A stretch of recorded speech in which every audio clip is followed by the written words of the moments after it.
dabar aš jums pristatau nuostabūs dainininkai, grupės Skylės atstovai, Aistė ir Rokas Radzevičiai.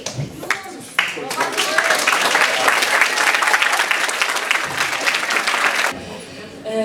Taip, ir mes atvažiavom čia pakalbėti su jum apie mūsų, kaip tėvynės tam tikrus momentus, būtent apie partizaninį karą.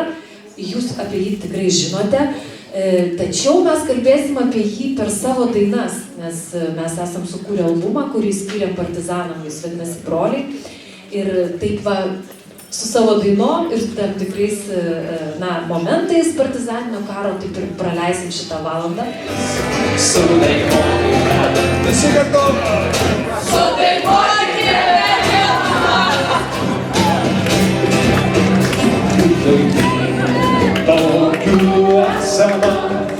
Jos vertažius išlieka iki broliai ir seserys. Sudainuokime Lietuvą.